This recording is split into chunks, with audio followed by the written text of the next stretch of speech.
तुम ही निवेदित भोजन करहि।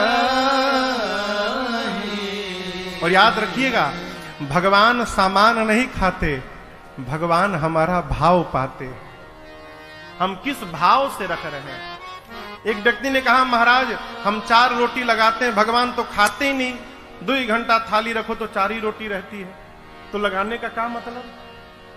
आपके भी मन में प्रश्न आता होगा। किसी महापुरुष ने इसका उत्तर दिया, कहा देखो ये क्या है, कहिए। कौन फूल? गुलाब के फूल असली है, खुशबू भी है। आप इस फूल का वजन निकाल लीजिए, सोनार के तराजू पर एग्जैक्ट निकलेगा, ठीक ना। और उसके बाद 4 घंटा इसको सूंघिए, और 4 घंटा सूंघने के बाद फिर वजन करिए। वजन घटेगा कि बढ़ेगा?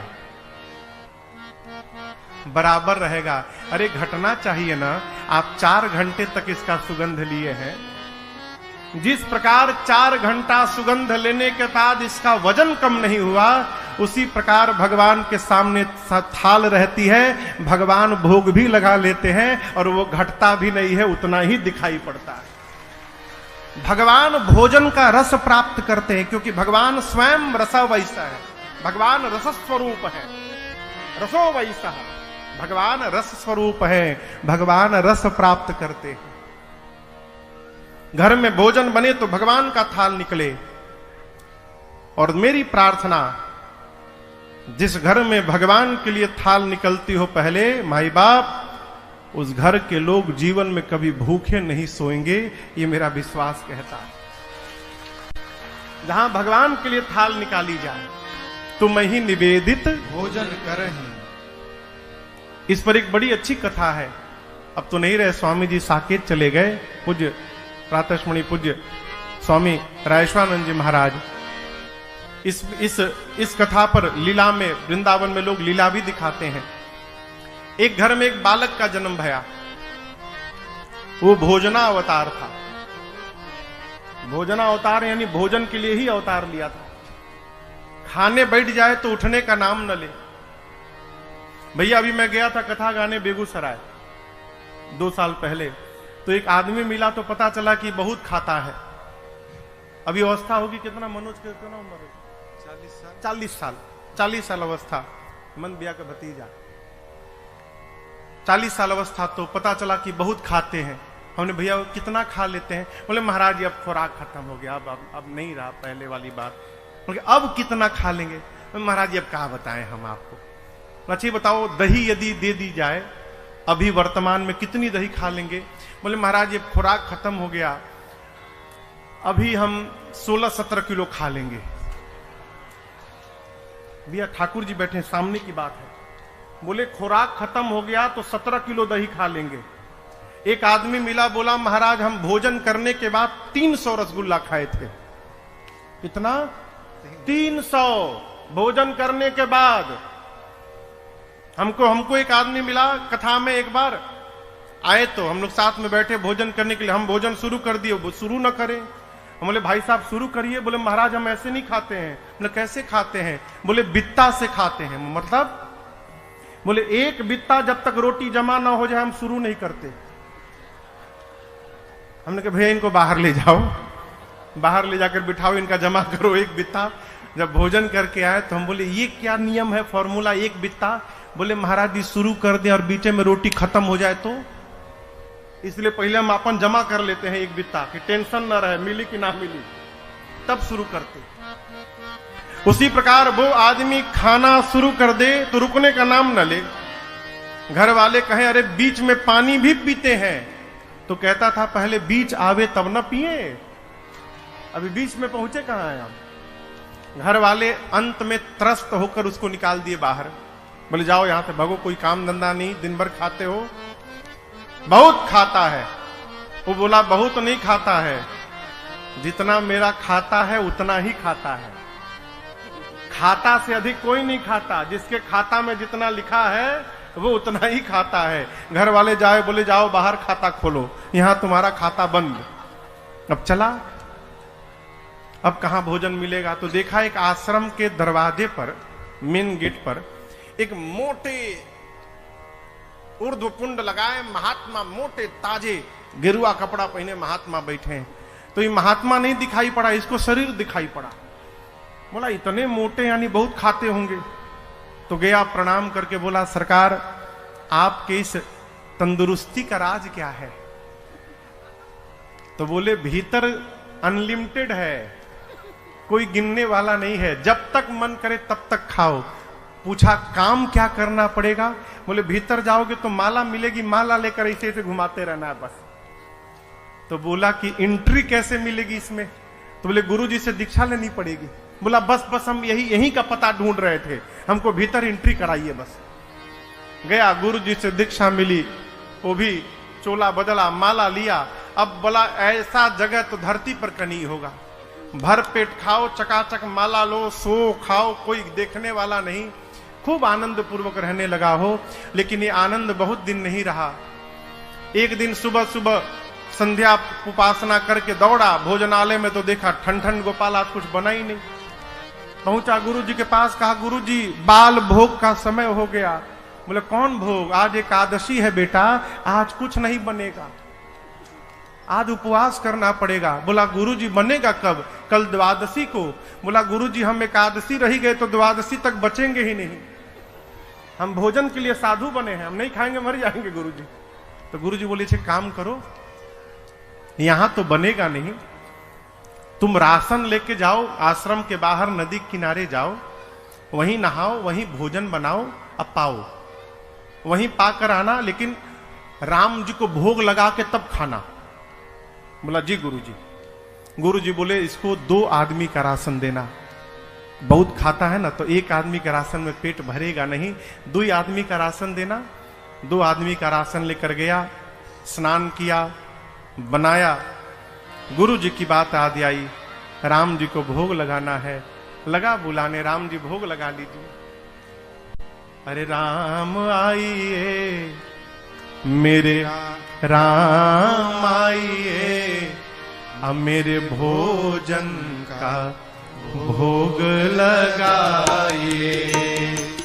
मेरे राम आइए, प्रभु राम आइए, मेरे भोजन का भोग लगाइए। हाँ मेरे भोजन का भोग लगाइए, मेरे भोजन का भोग लगाइए। आधी घंटा कहता रहा राम जी आइए भोग लगाइए, राम जी आइए भोग लगाइए, कोई आया ही नहीं। आवेश में आ गया, कहा आपको लग रहा हो कि आश्रम में मिलेगा, तो वहां ठन ठन गोपाल है, वहां के मारे मैं यहां आके बैठा हूं। भोग लगाना है तो आके भोग लगाइए, नहीं तो मैं शुरू हो जाऊंगा, मैं लगाने लगूंगा, दोबारा नहीं बुलाऊंगा। जैसे इस भाषा में बोला, उसके सामने भगवान प्रकट हो गए। लेकिन अकेले राम जी प्रकट नहीं भये, सीता राम जी दोनों लोग प्रकट हो गए। अब कहां उसको भगवान को देखकर नाचना चाहिए, उदास हो गया। क्यों उदास हो गया? 2 लोग का राशन लाया हूं, बुलाया था राम जी को, राम जी सीता जी को लेकर चले आए, यही 2 लोग भोजन कर लेंगे तो हमको क्या मिलेगा आज? कहा भोग लगाइए, हम तो आप ही को बुलाए थे केवल। भगवान बोले हम इनके बिना जाते कहां हैं, हम दोनों लोग साथ में ही आते हैं। भोग लगाए प्रभु और मैया, थोड़ा सा बचा, बेचारा खाया। कहा अगले एकादशी को भी आप दोनों लोग आएंगे ना? बोला हाँ हम ही दोनों आएंगे, और कौन आएगा? गया अगली एकादशी में, कहा गुरुजी राम जी अकेले नहीं आए थे, सीता जी भी आ गई थी, इसलिए 3 आदमी का राशन दीजिएगा कम से कम। गुरुजी सोचे लगता है भूखा रह गया होगा, इसीलिए बहाना बना रहा है, चलो 3 आदमी का राशन दो। गया बनाया, बनाकर बुलाने लगा, मेरे राम आइए, मैया साथ लाइए, मेरे भोजन का भोग लगाइए। मेरे राम आइए, मैया साथ लाइए, मेरे भोजन का भोग लगाइए। भोजन का भोग लगाइए। जैसे बुलाया सीता जी, राम जी, लक्ष्मण जी तीनों प्रकट हो गए। जब सीता राम लक्ष्मण जी आ गए तो बोला ये कौन है? राम जी बोले मेरे भाई है। पिछली बार तो नहीं आए थे। राम जी बोले छूट गए थे। बोला ये भी खाएंगे? राम जी बोले आए हैं किस लिए? बोला बताए तो नहीं थे आपकी ये भी आएंगे। अब भगवान बोले भूल गया था। लक्ष्मण जी सोचे भगवान कहां लेके चले आए, इतना दिव्य मेरा सत्कार हो रहा है यहां पर। बोला आए हैं तो पाए। अब सीताराम लक्ष्मण जी पाए, फिर उसको थोड़ा सा बचा, आधा पेट पाया, गया गुरु जी के पास। अगली एकादशी में कहा गुरु जी अब की बार 5 लोगों का राशन दीजिएगा। दिमाग लगा लिया, 2 का ले गया था, 3 आए, 3 का ले जाऊं, कहीं 4 आ गए तो 5 का ले चलो। अगर 1 बढ़ा के भी लाएंगे तो हमको तो कम से कम मिलेगा। बोला गुरु जी अब की बार लक्ष्मण जी भी आए थे, हो सकता है इस बार और बढ़ा के चले आए, तो आप 5 लोगों का राशन दीजिए।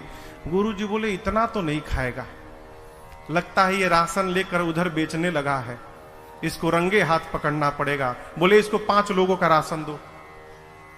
पीछे से गुरुजी भी उसके चल पड़े। गुरुजी जाकर एक वृक्ष के पीछे छिप गए। वो गया, स्नान किया। आज स्नान करके भोजन नहीं बनाया, सामग्री रखी है, अब भोजन बनाए बिना बुलाने लगा।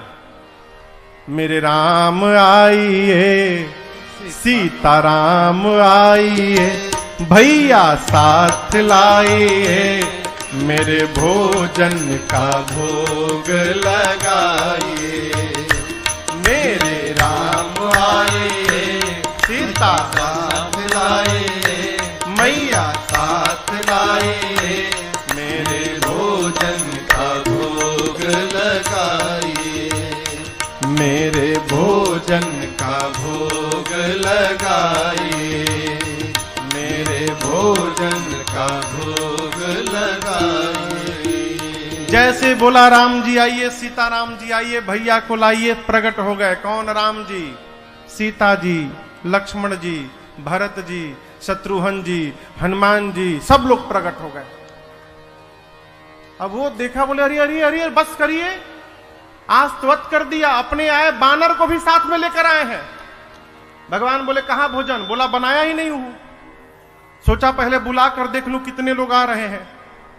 भगवान बोले कब बनाओगे? बोले क्यों बनाऊं, 5 लोगों का राशन लाया हूं, आप 5 लोग आ गए हैं, एक बानर भी आया है, न जाने ये कितना खाएगा। जब बनाने के बाद हमको मिलेगा ही नहीं तो मैं मेहनत क्यों करूं। ये रहा सामने राशन, अपने बनाओ, भोग लगाओ, पाओ जाओ। मैं नहीं बनाऊंगा, बैठ गया। अब बोला आप बनाओ, भोग लगाओ, खाओ। रोज तो मिल गया, आज मिलने वाला भी नहीं हमको, हम क्यों मेहनत करें। भगवान बोले ठीक है, हम लोग बना के भोग लगा लेंगे। कोई लकड़ी ला रहा है, कोई सब्जी अमनिया कर रहा है, कोई लीप रहा है, कोई चूल्हा बना रहा है। गुरुजी छिप के देख रहे थे। गुरुजी को कोई दिखाई न पड़े। गुरुजी बोले ये चेला बैठा कहां है, भोजन क्यों नहीं बना रहा है। गुरुजी आए, आकर कहे तुम बना क्यों नहीं रहे हो, 5 लोगों का राशन लाए हो, क्या इसमें भी तुम्हारा भूख नहीं जाएगा। बोला 5 लोगों का राशन दिखाई पड़ रहा है, यहां 5 लोगों के साथ एक बानर आया हुआ है, ये नहीं दिखाई पड़ रहा है आपको। बोले कौन बानर, कौन 5 लोग, हमको तो कोई नहीं दिख रहा है। अभी और फंसा। बोला गुरुजी मानने को तैयार नहीं, इतने सारे लोग आए हैं यहां पर। गया राम जी के पास, जाकर कहा प्रभु एक तो समस्या आज भूखों मरना है, दूसरी बात गुरुजी मेरी बात पर विश्वास ही नहीं कर रहे कि आप आए हैं, आप मेरे गुरुजी को क्यों नहीं दिख रहे हैं। राम जी बोले मैं तुमको दिखाई दूंगा, तुम्हारे गुरुजी को दिखाई नहीं दूंगा मैं। जाकर बोला गुरुजी से ये बात कि राम जी कह रहे हैं कि मैं आपको नहीं दिखूंगा। गुरुदेव रोने लगे। गुरुजी समझ गए कि इसको भगवान का दर्शन हो रहा है, लेकिन मेरी भक्ति आज तक उतनी नहीं पकी कि मुझे भी भगवान का दर्शन हो। अपने दुर्भाग्य पर सदगुरु को रोना आ गया और शिष्य गुरुदेव को रोते हुए बर्दाश्त नहीं कर पाया। जाकर राम जी के चरणों को पकड़ लिया, कहा प्रभु मैं तो भोजन करने के लिए साधु बना था, मेरे गुरु जी तो कितने ज्ञानी हैं, धर्म भी जानते हैं, वेद भी जानते हैं, नियम से भी रहते हैं, उसके बाद भी आप मुझे दिखाई दे रहे हैं और मेरे गुरु जी को नहीं दिख रहे हैं।